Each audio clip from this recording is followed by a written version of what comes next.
Hello, dear students. In SST, we are discussing about the Civics Chapter 2, Constitutional Design. In this chapter, we are discussing that why we accept Indian Constitution even today. कि हम आज की date में भी हम अपनी constitution को क्यों एक्सेप्ट कर रहे हैं, इसके एक्सेप्टेंस के लिए क्या क्या रीजंस हैं। इसमें हमने देखा कि पहली चीज़ कि हमने ये देखा कुछ लोग ऐसा मानते हैं कि जो कॉन्स्टिट्यूशन है वह सिर्फ़ और सिर्फ जो उसके मेंबर्स थे या उसके जो इम्पोर्टेंट लीडर्स थे बस उनका व्यू है, बट ऐसा नहीं है। उसमें हम देखें तो हर एक लेवल के हर एक जगहों से लोगों को एज अ मेंबर के तौर पे असेंबली में लिया गया था। दूसरी प्रॉब्लम इसमें बताते हैं लोग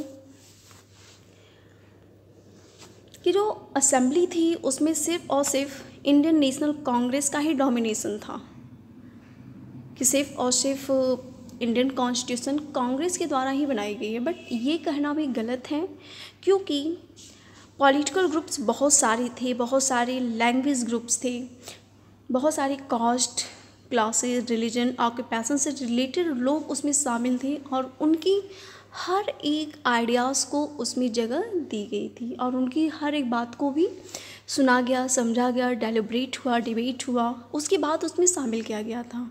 तो ये कहना भी गलत है कि सिर्फ और सिर्फ आईएनसी ही कॉन्स्टिट्यूशन की आइडियाज़ को देने में सफल रही है, तो ऐसा ये बिल्कुल भी नहीं है। उसमें आईएनसी का बहुत डोमिनेशन नहीं है। अब हम बात करें एक और इस पर लगाया जाता है कि जो इंडियन कॉन्स्टिट्यूशन है वो किस तरीके से वर्क किया। आखिर एक्सेप्टेंस हम आज की डेट में कर रहे हैं, तो आखिर क्या ऐसे प्रोसेस थे जिसके थ्रू लीडर्स उस पर बातचीत किए और हम आज की टाइमिंग के हिसाब से भी वो एकदम करेक्ट सूटेबल है। So let we discuss why accepted even today. The manner in which the Constitution Assembly work, it is the main important reason so that we are accepting our constitutional duty. आज के date में भी हमारा constitution बहुत ही प्रासंगिक है, क्योंकि उसमें बहुत सारे जो कॉन्स्टिट्यूशन के लिए बनाने के लिए जो बहुत सारे स्टेप्स लिए गए थे वो बड़े अच्छे थे। जिस मैनर में उसको बनाने की कोशिश की गई थी तो वो क्या था उसमें कि जो कॉन्स्टिट्यूशनल असेंबली थी वह सिस्टमेटिक थी, ओपन थी और कॉन्स्टिट्यूशनल मैनर था, यानी रूल रेगुलेशन को फॉलो करती थी।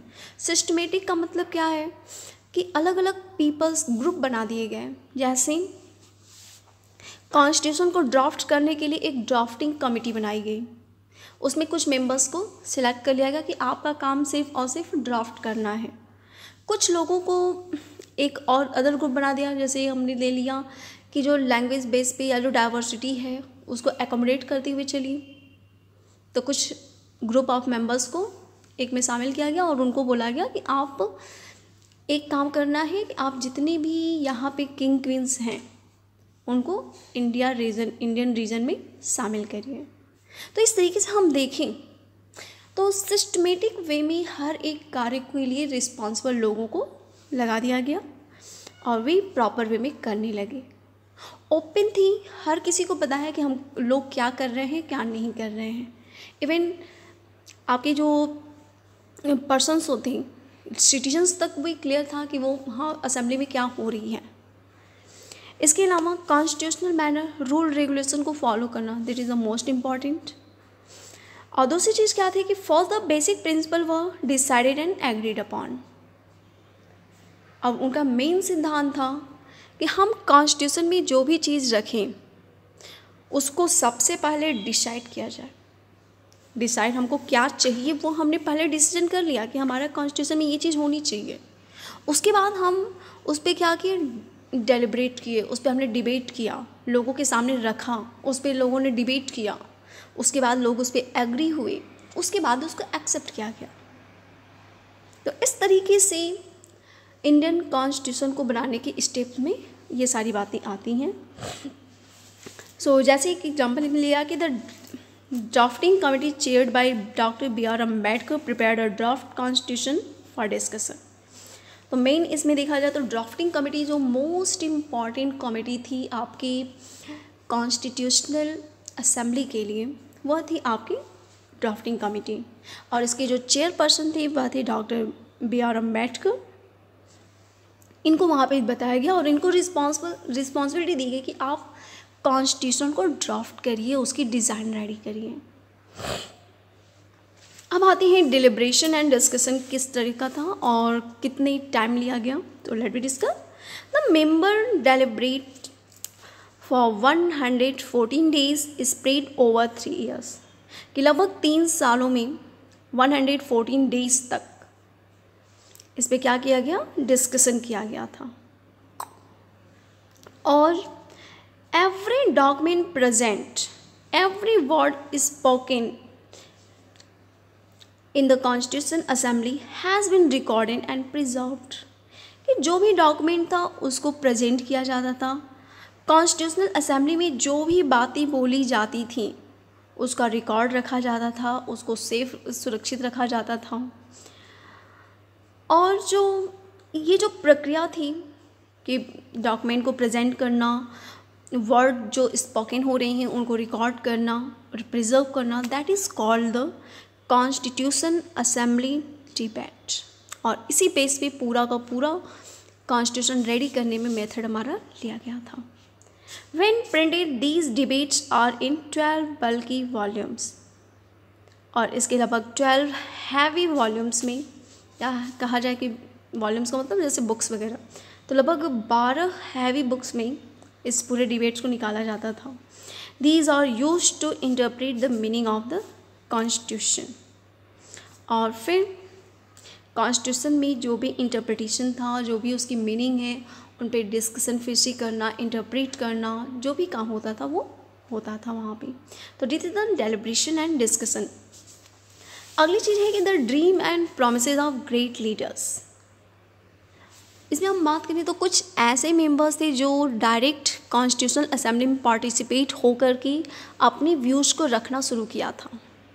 लेकिन कुछ ऐसे भी पर्सन थे जिन्होंने, जो ग्रेट लीडर्स थे, जो फ्रीडम फाइटर्स थे, अच्छे पर्सन थे, बट उन्होंने कॉन्स्टिट्यूशनल असेंबली का भाग नहीं बना, उसके मेंबर नहीं थे, फिर भी उनकी आइडियाज़ को एक्सेप्ट किया गया।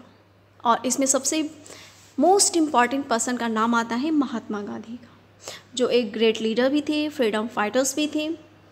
और इनके द्वारा उनकी बुक्स थी, एक मैगज़ीन थी यंग इंडिया, जिसमें उन्होंने कहा था कि मैं जो बोल रहा हूँ, मैं जो चाहता हूँ, दैट इज़ द कॉन्स्टिट्यूशन।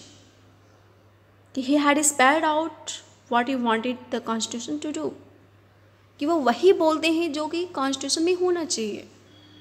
तो महात्मा गांधी का ये जो विज़न था बहुत ही इम्पॉर्टेंट था, और कई ऐसी बातें थी जो कॉन्स्टिट्यूशन में महात्मा गांधी की विचारधाराओं से बहुत ज़्यादा प्रभावित भी थी।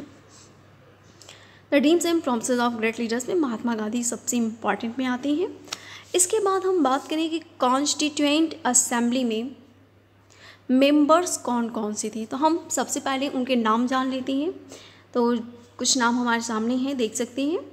कन्हैयालाल, मानिकलाल मुंशी, भीमराव रामजी अम्बेडकर, श्यामा प्रसाद मुखर्जी, जवाहरलाल नेहरू, सरोजनी नायडू, वल्लभ भाई, जावेर भाई पटेल, अबुल कलाम आज़ाद, टी कृष्णमाचारी, राजेंद्र प्रसाद, जयपाल सिंह। इसके अलावा दुर्गाबाई देशमुख, बलदेव सिंह, H.C. मुखर्जी एंड सोमनाथ लहरी।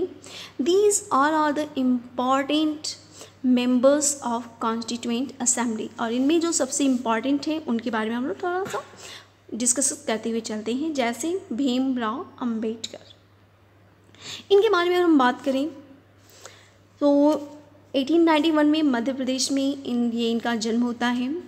ये ड्राफ्टिंग कमेटी के चेयरपर्सन थे, सोशल रिवॉल्यूशनरी थिंकर थे ये, और कास्ट डिवीज़न, कास्ट बेस्ड जो इनइक्वलिटी थी उसकी अगेंस्ट इन्होंने एक लंबा स्ट्रगल भी किया था।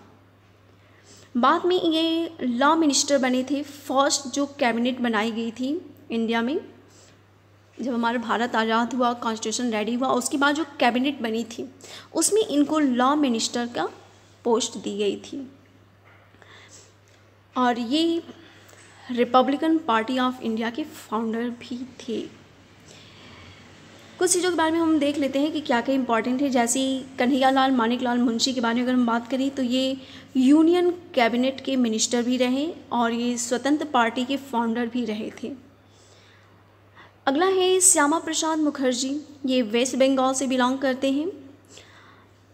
ये इंडस्ट्री एंड सप्लाई, जो हमारी एंटरिम गवर्नमेंट जो बनाई गई थी इंडिपेंडेंस से पहले, यानी भारत की आज़ाद होने से पहले भी एक गवर्नमेंट अप्लाई की गई थी जिसको अंतरिम सरकार कही गई थी या इंटरिम गवर्नमेंट कही गई थी। तो वहाँ उसमें ये minister for the industry and supply थे। इसके बाद इनकी हम बात करें तो ये एजुकेशनिस्ट थे, लॉयर थे और बाद में इनको भारतीय जनसंघ के प्रेसिडेंट के तौर पे इनको लगाया गया था। अगला है जवाहरलाल नेहरू, ये यूपी से बिलोंग करते हैं। ये आपके कांग्रेस के मोस्ट इम्पॉर्टेंट लीडर भी थे और ये first prime minister of India भी बने थे।